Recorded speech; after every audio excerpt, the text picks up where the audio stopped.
All right. Last thing I want to talk about is the playoffs. Obviously, the Pittsburgh Steelers, they're currently sitting at 7-8. They are one game away from 800. One game away from. We never. It took us half the season to admit that maybe they might get to 500 by the end of the year. I still didn't believe myself when I said it. Here we are. We're one game away from watching the Pittsburgh Steelers hit 500, 2 games away from watching them possibly finish the season above 500. Crazy numbers.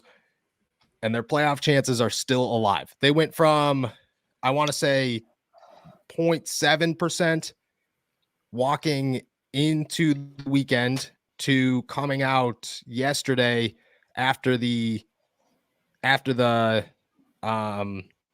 Miami game, shooting up to 4%. So before they even kicked off, they were at 4%. Right, because they were at 1. They were at 2% after the Vegas game, after the win. Okay. After Miami lost, they went up to 4%. And if they win out, so this is the situation right now. I don't know the exact win-loss. I know that the Dolphins have to lose out, and I know that the Chargers have to lose out for like the easiest path to the playoffs. Right now, they're at 4%. If they win out and nothing else happens, if they win out, they have a 17% chance of making the playoffs. If the Chargers lose tonight, that shoots up to 23%. Now, if both of these teams lose next week as well, that'll shoot to like nearly 50% chance to get into the playoffs, which is nuts because last week we were talking about, they have a 0.1% chance of making the playoffs, and they are now sitting with an opportunity to, to miracle their way into this, which you did call. I got to give you credit for that one, but I think the bigger question. So let's start here. Actually, before we get into the bigger question, let's start here. Do you still have the same faith, and has your faith moved at all? Gone up or down? Gone up, I guess. I mean, I don't think it's moved significantly, but it has gone up. I don't know. They won. Their odds are better. They did win. They pulling that off. That final drive did a lot of heavy lifting for them. Oh yeah. But yeah, no, I am certainly much more confident, especially because they pulled off a win. I wasn't expecting. You almost feel like they're playing with house money right now. I expected us to be doing a post-mortem this morning about how the season was over, playoffs were out of reach. But no, they are still breathing, and I don't know how you could not be more confident. Even if Lamar comes back next week, and I guess you got to face Deshaun Watson at the end of the year, but he doesn't look like anything special. No. This feels like it's more in their hands than it might actually be in reality. I feel like if they went out, they'll be in. Dang. That's a strong statement, but I don't disagree with it. And you have to look at Baltimore. What are the chances that Lamar Jackson actually plays? They have already clinched a playoff berth. I don't know if they can win the AFC North, but it's not looking likely. Why not just keep him out until the playoffs? Why would you risk, especially against Pittsburgh? Why would you put him in with the most physical game of your season and say, hey guys, keep him healthy for 2 more weeks? That just doesn't make any sense. So you have to expect that it's Tyler Huntley out there. Mitch Trubisky doesn't throw 3 interceptions against Baltimore last time. They walk away with that win, no questions asked. Right. He throws 2 interceptions. 2 interceptions. They win that game. Exactly. So you have to feel really good about this game. And then, like you said, Deshaun Watson does not look good. You're going to be at home. That stadium's going to be rocking. Acrisure Stadium will be crazier than it's been all season long if they have an opportunity to get into the playoffs, and all they have to do is beat the Browns. You're very right. You're very right. So let's imagine they get in. Let's imagine they somehow pull off a miracle. Do you think the Pittsburgh Steelers have anything that could compete with a team in the postseason? You'd have to imagine that they're probably going to play the Bills. That's who they'd face, because they'd get in at the 7th seed and they'd face Buffalo, which would not be good. But, is there any hope compared to, because you got to remember, it was Kenny Pickett's second game. TJ Watt was out. Minkah Fitzpatrick was pretty banged up. The defense suffered a lot of injuries that week. It's a different team. Do you have any expectation that would change? Yeah, I do. I don't think that I'll put it. I don't think they lose by 30 again. I don't think they get shut out either. Um, I know the Bills are playing a lot better as of late, but they still, I don't know. They're winning more games. I'll put it that way. The Bills are winning more Yeah. games recently. I don't know if they're necessarily looking better. No, they're definitely Jo- not. Josh Allen looks worse. yeah, Josh Allen is my fantasy football king, but he has been these interceptions are killing me, and he just looks like dumb doing them. Yep. Yep. Real Like bad interceptions. right, like he will go from making the most insane throw that you've ever seen in your life to making the most mind-bogglingly dumb interception you've ever seen in your life. And It's true. I don't know. I think enough could go. I think enough weird stuff could happen. Josh Allen could make enough mistakes, and the running game could control the ball, could control the line of scrimmage, and control the clock enough. Steelers run defense looks a lot better than it has. Yeah. Than it did at the beginning of the year, and in a snowy Buffalo or like a really cold Buffalo, maybe that helps you out. Maybe I think enough weird stuff could happen that they could make that game competitive. And then if you're in a one-score game or in a tied game with anyone in the NFL this year, anything can happen. Wouldn't put money on it if that did happen. But yeah, the crazier things have happened, and I don't think it's insane to say that they could steal one. This is also the So Bills we're talking about. Like they lose games they lose they playoff do games lose games. in weird ways that they shouldn't. So I don't know. Yeah.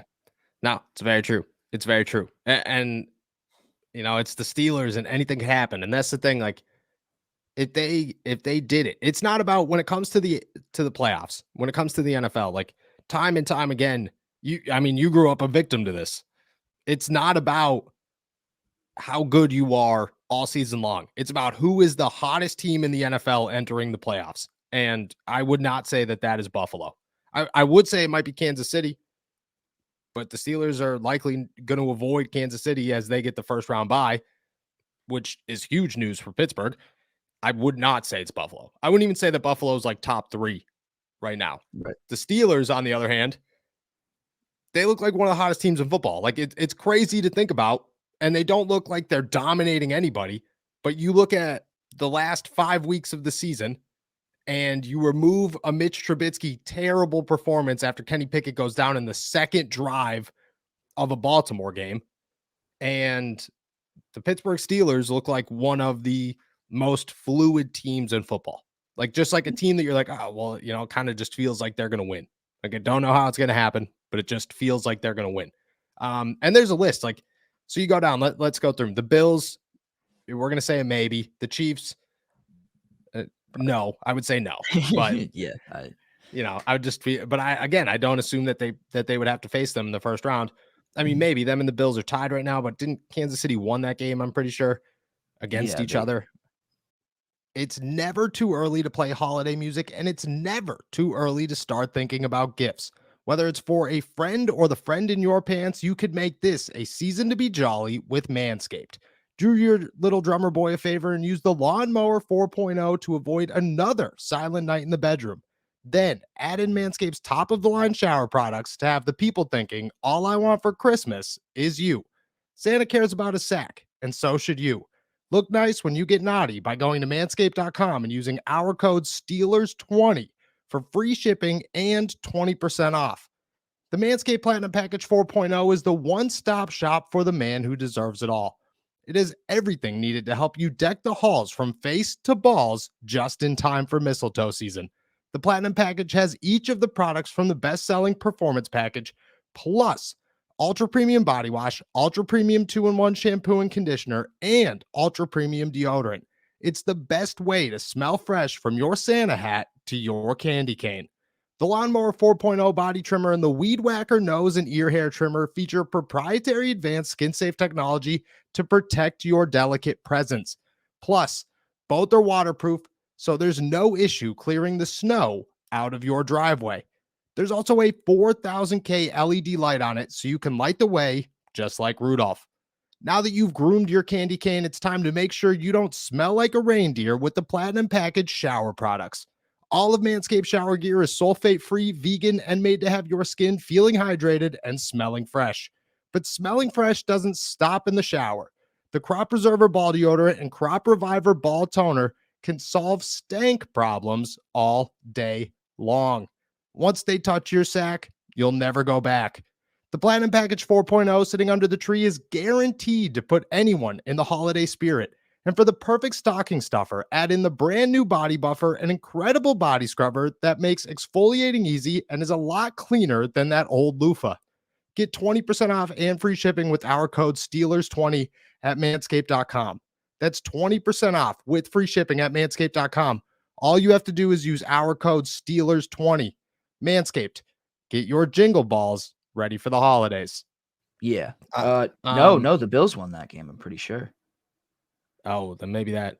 Okay, 2 games that could change things. That could change things. The Chiefs would be a no. The Bengals, I would feel so confident about Cincinnati, like overly confident for the Pittsburgh Steelers with Cincinnati. Yeah. Well, I mean, like the Steelers, they're 1-1 against Cincinnati, and their one loss came by 7 points. Like this is not. Yep. The Bengals are not in some other stratosphere. They're pulling off wins kind of by the skin of their teeth. They're not really blowing anyone out. Yep, exactly. And that win came, what was it, the second game off of the bye? So, yeah, the Steelers are good, but they, the momentum has certainly built since then. Then you keep going down. Baltimore, I would easily say yes to a Baltimore matchup. Mhm. Like, I think that the Steelers would beat the Ravens almost with ease in that situation. It'd probably be 14-10, but that still would feel like a good win. Right. Tennessee, yes. The Jets, yes. And then everybody else is just fair game. The Dolphins, Tua looks awful right now.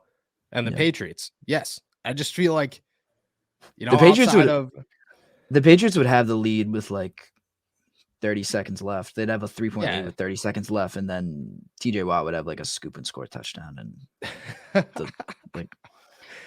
exactly what happened.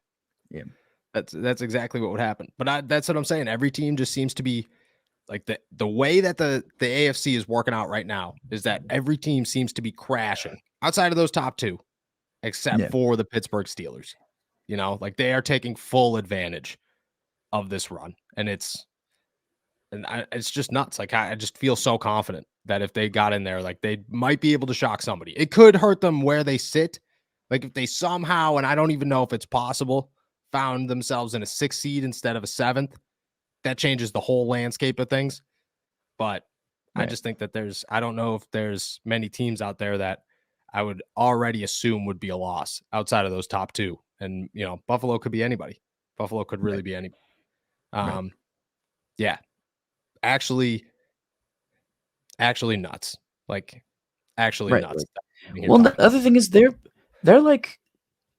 9 points away from being undefeated after the bye, and like that's very true.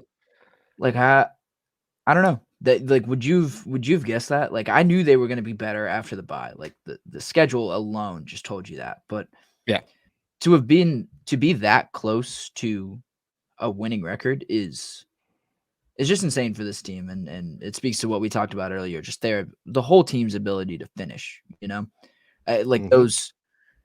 Those like that Jets game or that Browns game. Like I know they lost the Browns by 12, but like if the defense is able to stand a little bit taller in the second half and like stop the run a little bit, like even that Patriots game too, like this team is so close to looking a lot better than they actually are. And we're having different conversations right now. If just a few things go a little differently. One interception less by Mitch Trubisky and by your backup quarterback in a situation that nobody could have saw coming against one of the best defenses in the AFC. One interception less, and the Pittsburgh Steelers are 8-8 right now, with an opportunity, or 8-7 right now, with an opportunity to be 10-7 at the end of the season. Like that's a whole other ball game at that moment. Like all our conversations, all of our momentum that we've talked about, all of the somewhat high expectations that you could have for this team entering the postseason are like just amplified significantly as soon as if that happens. It's nuts. It's mind blowing.